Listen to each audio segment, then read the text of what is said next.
This is Renee Rubacava with AutoNet, and today I want to talk a little bit about the map image layer in the ArcGIS API for JavaScript 4.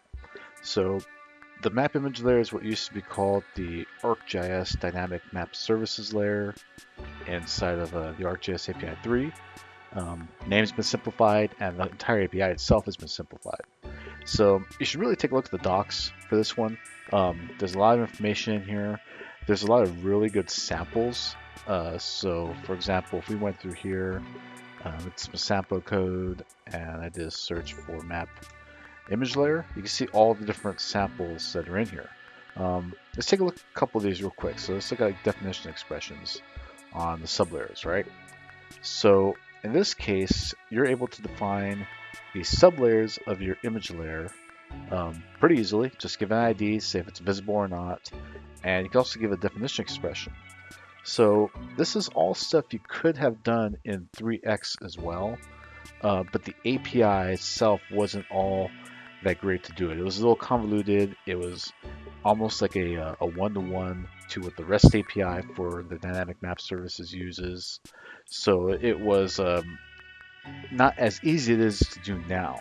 So you could do things. There's even a lot of really cool stuff in here. So Raster data source, which is a really cool thing you can do by using a raster data source inside the map image layer. There's a sample here for, what was it at? The table join. Table joins are really cool. So if you look at the this in some samples here, so you have the source for the data layer, the join table, left table source, right, and the right table source. The thing with the table joins is you have to know the geodatabase workspace ID. So this is useful if you are using this with ArcGIS Server and you know your database and the IDs and stuff. This makes it pretty neat to be able to do these table joins on the data itself, which is really cool. I want to talk about a few other things though, using the map image layer, and that is working with the sublayers and doing things like defining some really cool tricks with pop-ups, for example. So I'm gonna run this again. So I've got my simple map here, and I have a map image layer that is coming from LA County. I'm not showing the URL because I don't want to get overloaded. They use it a lot, but it is has let's see here.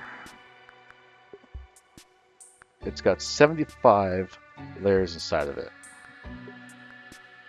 And you can see it's got group layers and all kinds of other information in here.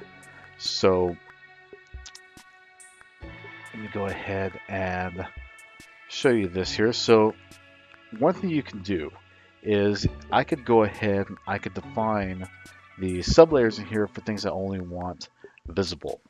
And I can define the pop-ups, and I can get pretty crazy in defining the renderers and even definition expressions for them, the same way that you can do that for the sample here that will show how to set the renderers for individual layers on here, which is a really neat thing to do. However, in my case, I've got like 75 different layers inside this service, and I still want all of them to be available while I'm using my map. And that's because they're, for whatever reason in my specific application, they're all important. This is like a full application used by everyone in the county, and everyone has specific needs, but everyone needs to see everything at every time for whatever reason, right? So let's look here, something that we can do. So instead of defining the sublayers here, I can actually wait for an event to happen here. And yeah, we can do it one of two ways. So I can either wait for an event, and if we look at the map image layer documentation, let's actually get over here, reference, map image layer. Okay, so I can wait for this layer view create event, or I can call layer.load.then, if I could spell, right? So I could do that, or I could wait for the layer view create event. in my case, I'm going to go ahead and wait for the layer view create event, just because I don't know, I kind of like to do that because the view itself is already going to load the layer. You don't need to do that. You can just let the view do it, and it'll be available and ready to use. Right. So okay. So now I'm waiting for the layer view create event. The next thing I want to do is I want to find that sublayer that's of interest. So in my case, I am interested in the census tracts, let's say, right? Or actually, no, let's forget that. Let's do the supervisorial districts, which is number 58 here, right? So if we look at sublayers on the map image layer, let's come all the way back up here to properties. Let's look at the sublayers. We can see here sublayers are a collection, right? And they're a collection of sublayer objects. So let's look at collection and let's see what kind of things we can do. So if I look at the collection here, I've got the ability to get item at. Now, I'm going to give you a quick tip. In this case, you do not want to use get item at, and I learned this one pretty recently. I cannot do get item at, say, ID of 58. It doesn't work that way. The sublayers are not ordered that way. And you also should remember the sublayer can also have sublayers. So in this case, this national grid would be a sublayer of the map image layer, but it would also have its sublayers for the 100K, the 10,000 meter, 1,000 meter, and 100 meter indexes as well. So you don't really have 75 sublayers inside of the map image layer. You're really only going to have like 64, but a few of those are going to have sublayers of their own to go through.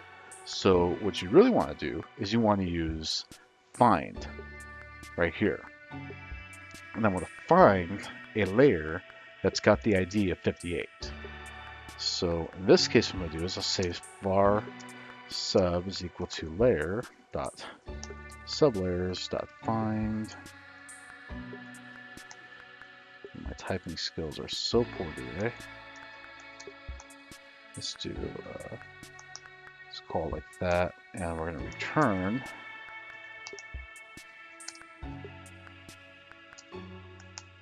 is equal to 58. Okay, so now this sub variable is, well, I just call it sublayer, is going to be my supervisorial districts. Now what I can do is I can go ahead and give it a pop-up template. All right, because maybe for whatever reason, I only want pop-ups on this one sublayer, but I don't want them on any other ones. So this pop-up template is going to have a title, and we'll call it supervisorial district. Yeah. Give it a content. And I'm going to get lazy on my content. This bracket star is how you can define pop-up templates to just show all the content in a tabular form. You know, you can get a little fancy here with the pop-up template content if you wanted to throw some HTML markup in here, kind of stuff. It'll work out just fine. So we rerun this again. Let this load. We're going to zoom in a little bit.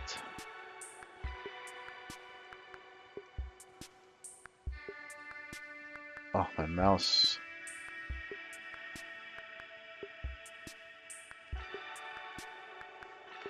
Oh my god, why don't you guys tell me I was doing this all jacked up? The on does not return a promise.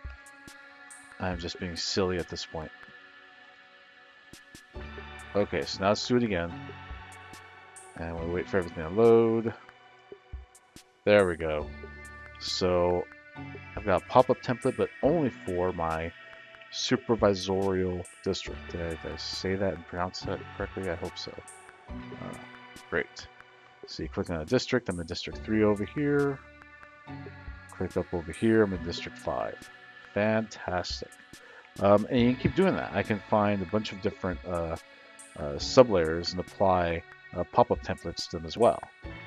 All right, so that's how you can go ahead and quickly create a map image layer, find the sublayer that you want to change on that map image layer and apply a pop-up template to it. You can apply a definition expression. You could apply a new renderer to it if you wanted to. And it's pretty easy to do. Okay, so why would we do it this way instead of just saying sublayer and get the ID 58 and give it a pop-up template up here when I create the map image layer? And that's because if you define the sublayers property on the map image layer, those are going to be the only sublayers that are going to be used by the map image layer. So if I wanted a pop-up template on only supervisorial districts for some reason, but I still want to show everything else, I would have to create a sublayer for each of these layers I'd be using. And I would need to know that, this national grid is a sublayer, but it's going to have its own sublayers of these different scales data here. And the same goes for the Cydia community data and all this stuff. I have to redefine that all myself. So a lot of times, if you're dealing with a map image service layer that has a lot of layers in it, you're better off just let the map image layer load, let it populate the sublayers, and then go and find the sublayer that you want to modify after the fact, and add your pop-up templates to it, or maybe a custom render, or however you want. But the idea here is that the map image layer is really useful as stuff, because if you try to load all of these as data as feature layers and give it different scales for when things would render and everything, that's an awful lot of work for you to do on your end to create feature layers for everything. And it's just a lot of SVG, a lot of stuff to draw, whereas the map image layer is just an image. And it gets exported pretty quickly. It's great to deal with. The new API in the map image layers is pretty powerful. The ability to do all of these sublayer work and treat them like mini layers inside your application is incredibly powerful and very useful to do certain things that you might want to do. So that's it. Try out the map image layer and see what you think. Thanks.